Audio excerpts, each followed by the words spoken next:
Welcome everybody to ESC Fan TV. Today we've got a fantastic special for you. We are interviewing one of Norway's brightest up-and-coming stars. It's HAZEL. HAZEL's a singer-songwriter from Oslo, Norway. Eurovision fandom, you will recognise HAZEL as the face of Blåsemafian featuring HAZEL, who finished in the top 4 of Melody Grand Prix 2021.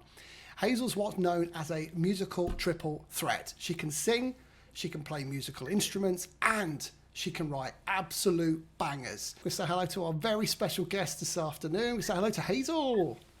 Hello. Thank you so much for the introduction. Really it's our pleasure. Thank you for joining us on ESC Fan TV, HAZEL.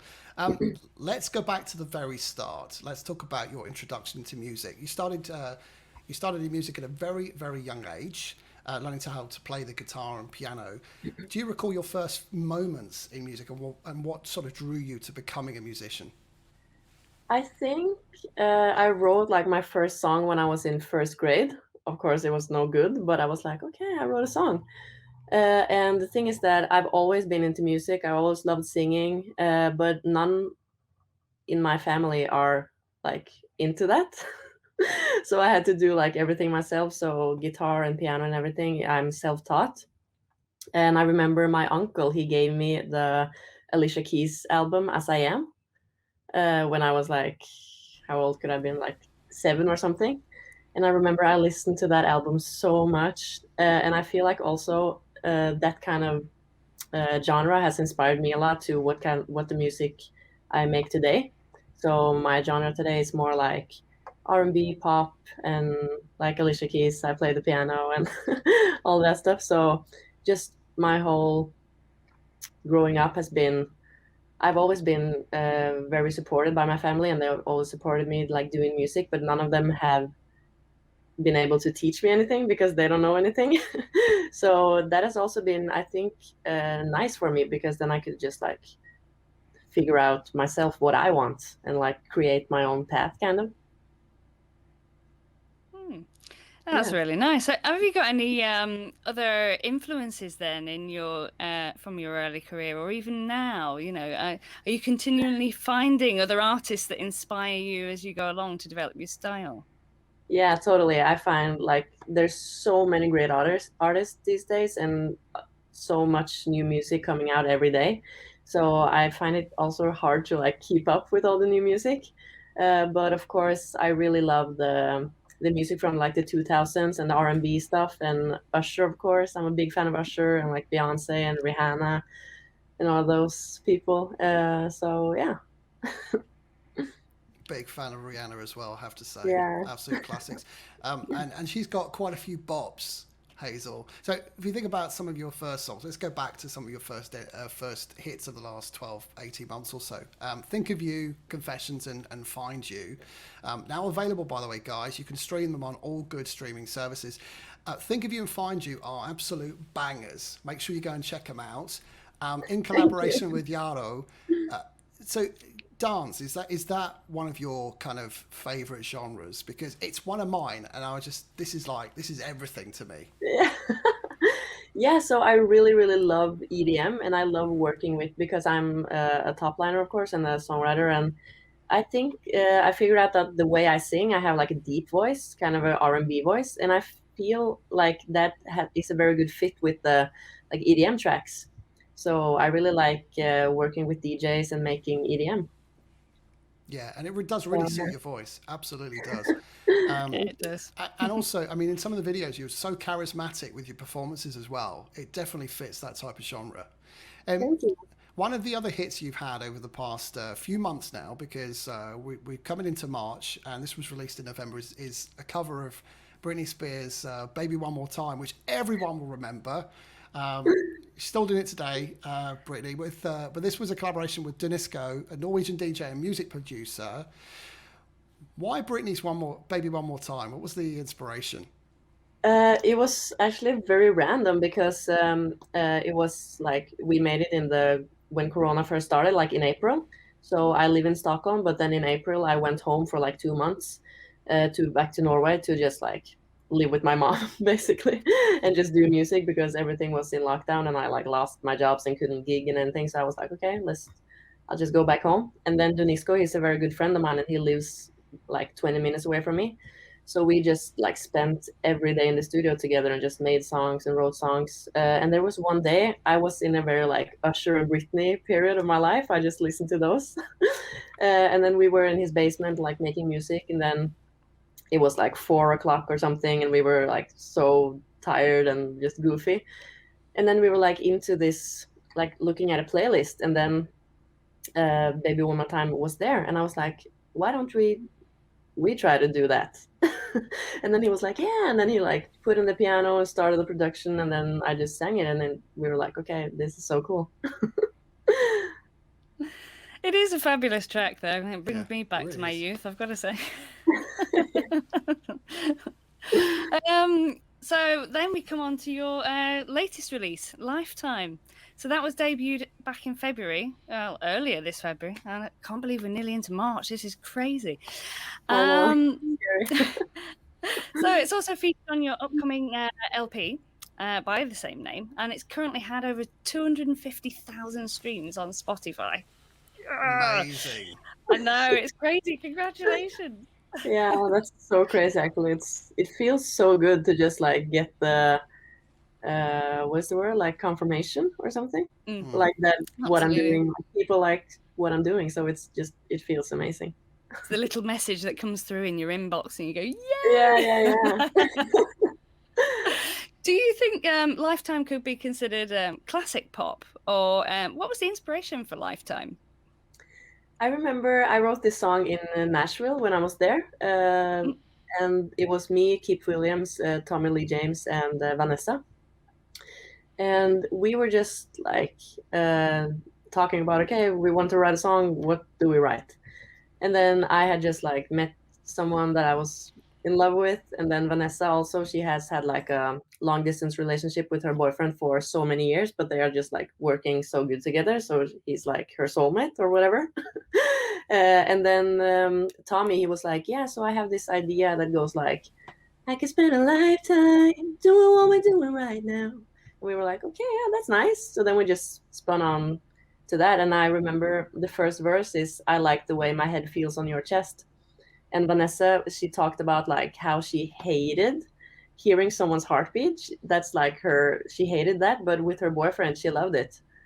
And I was like, yeah, that's nice, because that's when you know how you like, when you feel it, kind of. Yeah, it's a really lovely image, isn't it, to have there. It's a really great track, guys. Make sure you do go check it out. It really is great. Yeah, definitely do. It's great. I think it's also, sorry. No, I think I think it's the first like ever positive love song that I've written, and for me that was just so nice to finally write something like positive. Just like love, okay, love can be like, oh, you broke my heart and la la la, but it could also be so great when it's great. So that was also really nice to have that kind of input on it. I was going to say, it's quite the departure from your previous singles. You know, in terms of not in terms of the message, but in terms of the style. You know, we've kind of gone from EDM to something a lot softer. It was a really nice break, actually. It was really good. And you know what? What me and Donna find doing these Eurovision shows year after year, we're doing it for about 3 years now, live on air, and is you get introduced to new artists. And it's really, really great. You get to hear new artists do new content in new ways. And so I'm thinking back to the beginning of January. We're embarking upon talking about Melody Grand Prix for 6 weeks. Was it 7 weeks, 6 weeks, Donna? Something like that. And yeah, 6. we were listening to the first snippets of clips on Heat 1, and we heard this song. And our thoughts were, this sounds a lot like Moldova 2017, which is, sounds a lot like Sunstroke Project. And we were kind of visualizing, and this is the great part about the show, we were visualizing what we might see on stage. And I said, though, the 3 guys will be kind of moving forward, you know, kind of with stepping into the track. And I bet you Hazel is kind of in this back room somewhere. It was so funny because that's exactly how it turned out. Yeah, really? And we were so happy. That's crazy. And that's crazy almost. It was. And what a performance. What a performance. So Let Loose is without question a banger. And when we're finally out of lockdown, us Eurovision crazy fans can enjoy it properly on the dance floor of some random Euro club somewhere. How did the collaboration come about? How did you get to work with Blåsemafian?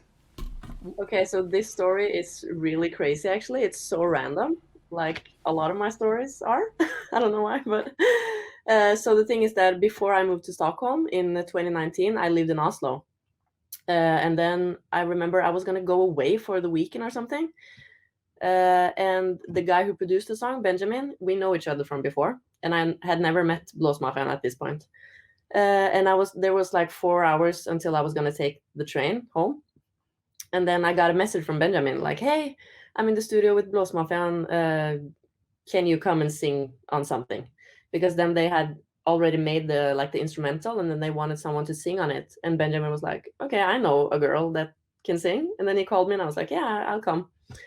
And then I went to the studio and then I was like, okay, so what's this? And he was like, yeah, no, it's like a new track for Blåsemafian and just sing something. And I was like, okay, what do I sing? And he was like, just sing Let Loose or something. And I was like, okay. So then I just like improvised something, and it was, at the beginning, it was, let loose right now, feel the rhythm all night. So at first it was just that, it kind of like a repetitive thing. And then I didn't hear anything more about it until like a year later in August 2020, when Jörgen, the guy on the saxophone, he sent me a message and he was like, hey, do you remember the track? And I was like, yeah, I remember. Yeah, so we was just wondering if you could finish the writing on that, because we want to like have it in Melodi Grand Prix. And I was like, okay, cool. So then I have a little home studio here in Stockholm, so I just like finished the lyrics and just recorded the demo vocal. And then that was it. Basically. How did you come up with the choreography? Because I mean, the choreography felt like hand to glove with that entry. And Yeah. you know, actually, funnily enough, we over the years across the Eurovision land, you see many a dance track, many an EDM track done badly. That's fair, Donna, right? You know, you see so many songs that are written in a relatively similar way, not exactly, but relatively similar, but they perform so badly because no one knows how to actually perform them on stage. And they don't seem to be able to visualize how to make the staging work. You guys nailed it, absolutely nailed it. It was one of the most slickest performances of that whole first night. It was. And yeah, it was just like, this is the package. And the beautiful use of the floor. Yeah. Really, really good use of the floor. Right, cool. Yes. Yeah, so the thing was, we just like talked about how, because we wanted to like make it really big, because we are, both me and Blåsemafian are kind of like independent. We're not that like big in Norway yet, because we haven't done it for that long. So we were like, okay, how do we just make the best show? And then we talked about it. Actually, they wanted to have like the screen in as a wall, but then the production manager was like, no, but the LED screen is on the floor.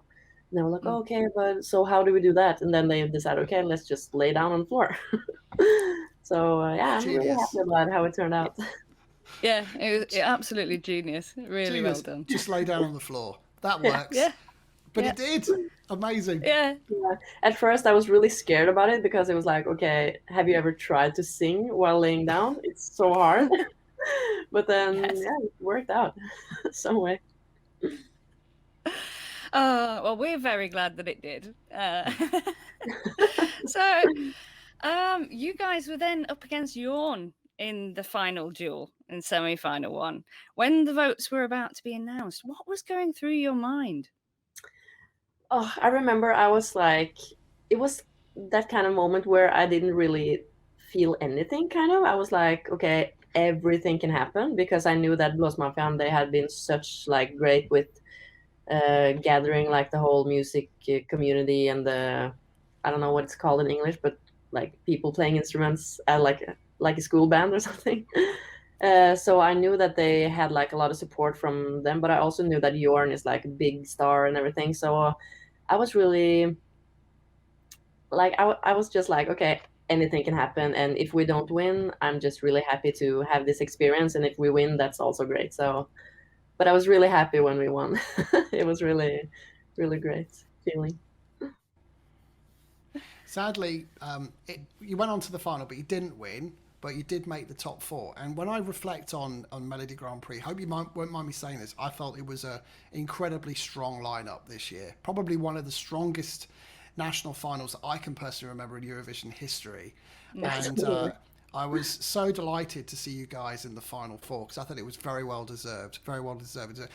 In terms of how do you reflect on your experiences in Melody Grand Prix this year? I think like from the beginning for me, it has only been a bonus because it was so random that I even was like asked to sing with Blåsemafian. So for me, everything has just been a plus. So, but I was really, really excited about just having that experience to like seeing on TV. And because of Corona and everything, I haven't been able to play live for over a year. So just to like do that again, really kind of sparked the flame in me to like realize, okay, this is what I want to do, kind of. So everything has just it's been a really great experience. So cool, like all the Eurovision, like the environment around it, meeting you guys, meeting a lot of people, like people reaching out to me from like all over the world. So it's just been really, really cool. Way more than I expected. No, that's fabulous. And I can certainly understand why during the pandemic it would be, you need to let loose yourself actually on a stage where you can, when you can. Yeah. I'll get it in there somewhere. Do you think we could actually see you make a reappearance then at MGP at some point in the future? Please. And maybe is Eurovision something you'd aspire to take part in? I feel like I really love the experience, and if it happens, it happens. So, and then I'm of course gonna do it. But I feel like for me, everything that happens to me is very random, kind of. So I'm like, okay, I'm just going with the flow. And if I get the chance to perform, I would love it. But I feel like if it's meant to be, it's meant to be, kind of. So I'm just gonna like, if I have the right song and if it's the right time, then of course I would love to join again. That's the right attitude, absolutely. Yeah, we would. We really would. And sometimes artists desperately want to do Eurovision. It's quite refreshing to hear someone that's kind of just, take every day as it comes. Yeah, and, I like that actually. Do you know what? We've had a couple of artists like that in the UK. Suri comes to mind as someone who kind of just happened. She just happened to be there at the time. Songwriter, could you stand in and sing? And she ended up representing the UK at Eurovision. So anything can happen. We hope we see you again in Melody Grand Prix. I thought you were a highlight this year. Thank you. Yourselves and Blåsemafian. So just looking forward then, your LP Lifetime drops shortly. Where can we find it, and what's next for Hazel? So I'm releasing my music like everywhere where you can stream it. So like online, and also I have a YouTube channel, which is I'm Hazel, and I'm also gonna post like lyric videos and like all the music videos when they come there, so you can also listen there. And up next, I'm actually in the process of making merch, so I'm really excited about that. I'm gonna post all about that when it's ready, like on my Instagram and everything. So.